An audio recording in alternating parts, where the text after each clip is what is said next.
You're listening to GotTechED the Podcast with your hosts, Eric Guise and Nick Johnson.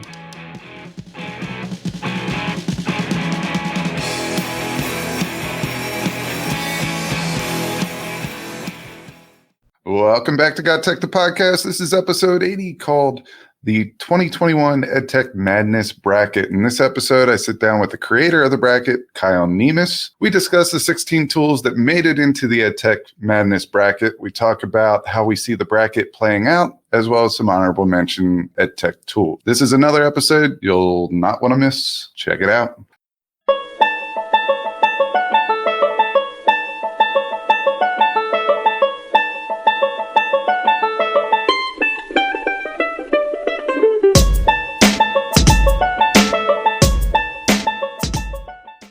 March Madness, I love it. Edtech Bracket, I love it. Kyle Niemis, how you doing? Hey, I'm great. I'm excited about being on here, and I'm excited about this bracket. You are our most frequent flyer guest on the podcast. I think this is your third or fourth time. The only people that have you beat are myself and Nick, but we're happy to have you back, and we're happy to dive into this Edtech Bracket. Now, I'm a big fan of the whole March Madness energy and the ramp up in the college basketball, but you did your own little spin on this. Can you tell us a little bit about the bracket, how it works, how do you select the tools, and a little bit of the process behind the bracket? Sure. So, yeah, I'm an EdTech coach.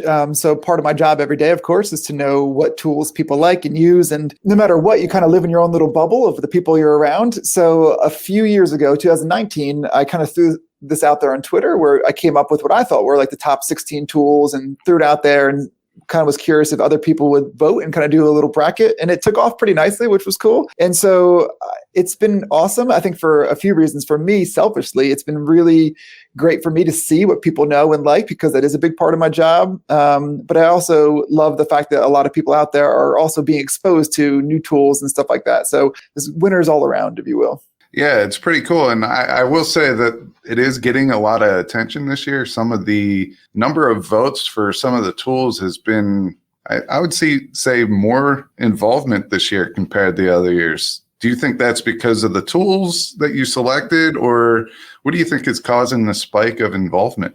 Oh, I have no idea. I feel like Twitter is just once you get past the threshold, then people start, piling on the whole bandwagon thing.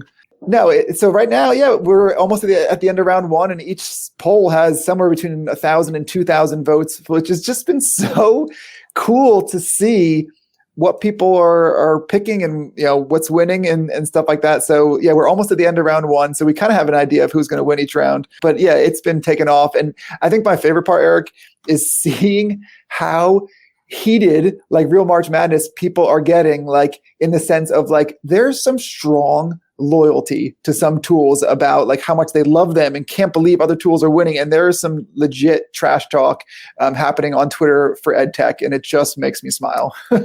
So I'm glad that you mentioned that, because I've been checking out the tweets, and it reminds me of the late night talk shows where they do mean tweets. I mean, there has been some definite bashing of your choices. I will say my favorite one is probably, what? Desmos isn't in this bracket. This bracket is null and void. This isn't a real bracket. So it's almost like they're saying that their tool Desmos is the heavy hitter, and it's like not inviting the number one to the March Madness bracket, and I love it. It is. I mean, it's so hard. I mean, you were part of the process. So we sat down with you and two other EdTech coaches, and we sat down and tried to think of what are the top 16 tools that go across most grade levels, most subjects, which is really hard to narrow it down. So you're right. Every year I do this. Right before I sent it out there, I told my wife, I was like, are you ready for the angry tweets? Because here they come. And I sent it out there, and inevitably the first tweets are like, you left off this tool. I can't believe you left this off. And again, I just am smiling because people are so passionate about this tool that they love, which is wonderful, because at the end of the day, it's still people learning and getting exposed to all these tools. And I think it's just so funny. So yeah, there was some legit trash talk from like Desmos. Merge Cube was funny. They put a funny GIF about like, why aren't we here? And Seesaw is great too, but Seesaw is really kind of elementary focused. So, but it's just really funny to see how many tools that people love and get really upset that they weren't on there. Going back to the Desmos tool, I thought every time I hear Desmos, I think of it as being math. Me too. And I have been corrected throughout this process because apparently it goes across other curriculums. So that's the reason why I really love your EdTech bracket here. And I'm happy to be a part of the selection process. But I will tell you, I know a lot of tools, but I'm getting proven wrong as to what actually is being used out there.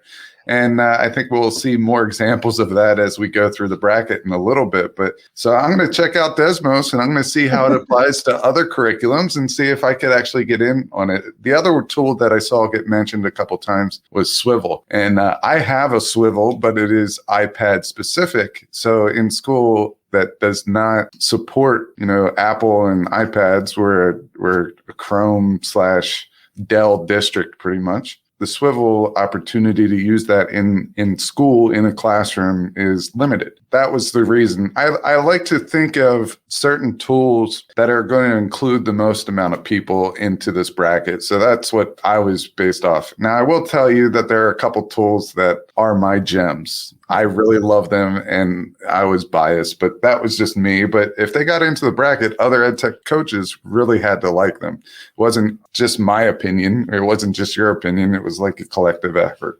Let's go into the bracket a little bit. So who are your four, though? I want to know, who are your gems? Who would you pick to win this whole thing? Well, I will tell you that when I teach, I want to create a list of 4, 5, 6 tools, and I don't want to stray away from them too much, because I think once you get into more than 4, 5, 6 tools, then you start getting noisy and the students get confused. And if the students have motivation to go out and try a new tool, I want to support them to do that. I want them to be able to do that. However, I don't want to add so many tools that it's taking away from the content. So I will tell you that my curation tool of choice is Wakelet. There's a lot of flexibility there. So for me, I had Wakelet going to the Final Four, and the reason why I had it beaten Flipgrid for the Final Four is because Wakelet has Flipgrid shorts. So I see Wakelet as my tool there. I will tell you that I just started using Book Creator, and that's an amazing tool too. And I can't take anything away from Padlet, but I had Wakelet going out. As far as the gamification section, I had Blookit. Blookit is, and I'm not sure if that's how you say it, but that's how I'm going to say it. But Blookit is a newer tool. GimKit, I love GimKit, but Blookit it's something new. Though I do like GimKit, they have a scenario that is kind of like Among Us now. So I might go back to the GimKit to try that, but I picked Blookit. Moat is my favorite tool. It's a simplistic tool. It does something extremely well, kind of like your tool that you have that got snubbed from this list. Moat is my feedback tool, and to be honest with you, it's been my most valuable tool throughout the pandemic, even more so than Zoom, I would say, because it allows me to give them a personalized feel and a personalized sense of learning.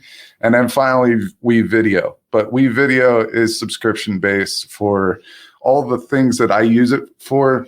It is probably my most student creative tool. And that's the reason why I go there, because it does so many things well. You could screencast, you can do all these different things so well when it comes to student content creation. Yeah. Okay. So this is going to be fun, Eric. I feel like we can go through each of the brackets, right? And we can share our opinion, because I think we have a decent grasp on technology, but ultimately we can tell people what the people's choice are, because it's 100% votes by teachers and the voting is pretty much done.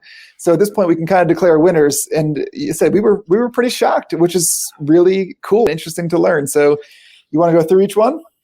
Yeah, let's go down. We have Flipgrid and Book Creator first, and I would expect Flipgrid to be the heavy hitter here. I haven't really looked at your results, so maybe I'll share. Maybe you could share them as we go through. You got it. Yeah, I would also pick Flipgrid over Book Creator, even though they're both wonderful. And Flipgrid currently is crushing Book Creator pretty good, 86%. So they should take it down, which is not really a big surprise. All right, our next one is Wakelet and Padlet. I would think that this is closer. I would go Padlet here. I have no clue how the voting's going to turn out, but I'm hoping my Padlet or my Wakelet goes through. I'm sorry. I was going to say, I thought you were the Wakelet guy. So this has been my most fun one to watch because Padlet is winning and should probably win, but Wakelet has such a strong community on the Twitter world. So there is like an outcry of the Wakelet wave of ambassadors that are basically like mind blown that Wakelet is not going to win. But that's a really good sign that people are still loving Padlets. That's actually been the theme, if we're going to say that, is a lot of the old school ones are still crushing it. And we could probably analyze that to however we want, but it seems like the newer ones still just don't have the momentum needed. So Padlet is going to take them down, it looks like. Let's get into the other, I guess it's the southwestern part of the bracket. Quizzes and GimKit. For both of these, I mean, they're amazing tools in their own right, but I would go with GimKit here. And you know what? I would too. I had GimKit going to my final four, but what seems to be happening is, so Quizzes is actually kind of crushing them 70% to 30. And we're talking about 1,500 votes at this point. So that's a whole lot of people who are chiming in there. And a common sentiment is that GimKit is now paid. GimKit was free and it was, pretty amazing, but now it's a paid tool that you really can't use the free version very well anymore because I believe it's a maximum of 5 kids or last I checked. But either way, that seems to be the turning point, is that they're both wonderful, but Quizzes has the free option that's a lot stronger. Free is my favorite 4-letter word when it comes to these EdTech tools. It gives you more options. So I could see how the logic behind that one for sure. Blookit and Kahoot. This is where I would pick Blookit, but my gut feeling says Kahoot's going to walk away with this one.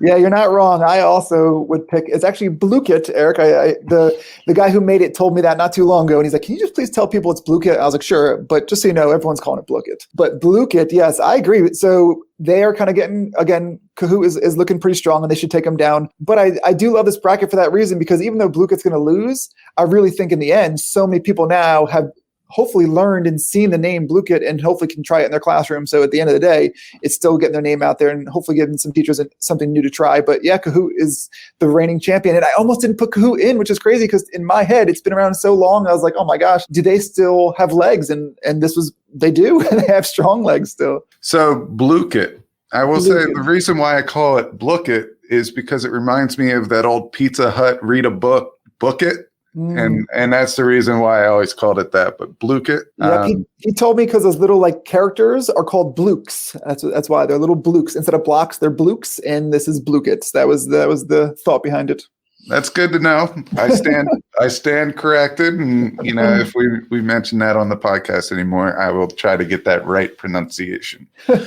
All right, northeast bracket, we have Edpuzzle versus Insert Learning. I think this is probably going to be a landslide of Edpuzzle going away with this one. Yep, Edpuzzle. I also had my final four, and they are running away with this one pretty strong. Yeah, this is probably our biggest blowout so far. So Edpuzzle, which is, again, in my head, one of the absolute best tools, is going to take this one down for sure.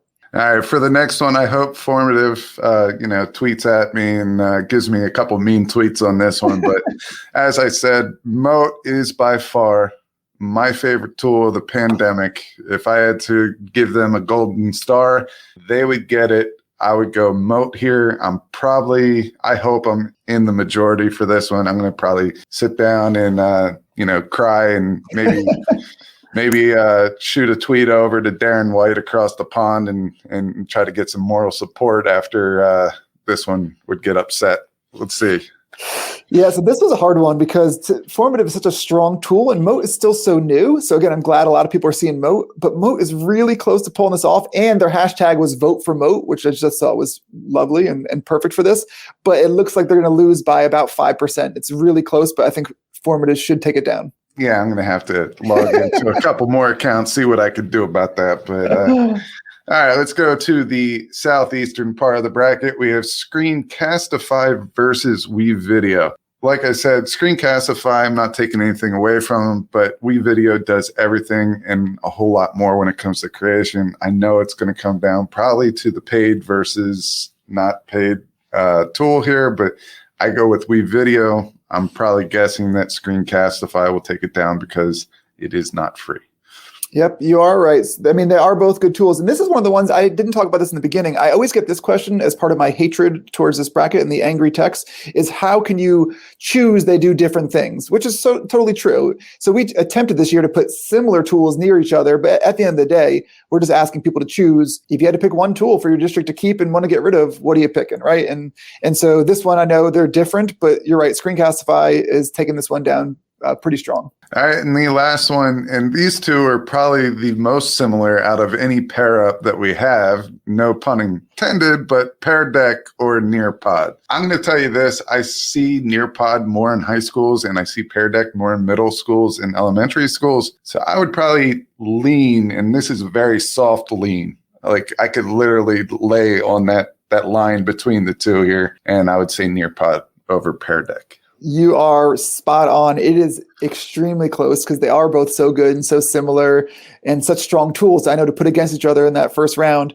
But you're right. It's right now Nearpod's going to take it down most likely by just a little bit unless Pear Deck has some sort of crazy rally. After hearing the results, it seems like I'm going to be completely out after the first round here, which I think is absolutely unacceptable. And I will be mean tweeting you throughout the rest of the competition, trying to sabotage everything all 2021 Edtech Madness. How are you doing after the first round? Not good either. I mean, what does that say about us as tech coaches, right? That you all 4 years are going to be gone, and 2 of my 4, Edpuzzle and Flipgrid are going to be there, but Pear Deck and Gimkit will be gone. So maybe it means that we're on the cutting edge, right? We know it's wonderful and these tools are still growing, or maybe we're just not in the majority. Who knows? But yeah, either way, we both took a pretty good hit after this first round. Unbelievable. I'm still hoping. I guess there's a couple more hours left in the first round. I'm going to have to set up a bot and maybe go out and send out a school-wide email with the voting links for Moat and Wakelet and Bluekit and WeVideo. May my tools go on, I guess. Maybe. All right, so I think that's going to wrap it up. This was just a quick overview of the 2021 Edtech Bracket, the March Madness version of the bracket. So hopefully you enjoyed this short episode on that. Please make sure to follow us on the podcast. Stay tuned for more updates of the bracket. I'm sure that we probably won't do another full episode on the bracket, but we will mention it along the way as it plays out, and I can basically do mean segments of a podcast over just a tweet. I think it might go a little bit further. But check out the podcast on all the major players. Go to GotTech.com to get more content. All right. Until next time, we'll talk to you later. All right. Take it easy. Bye, everyone.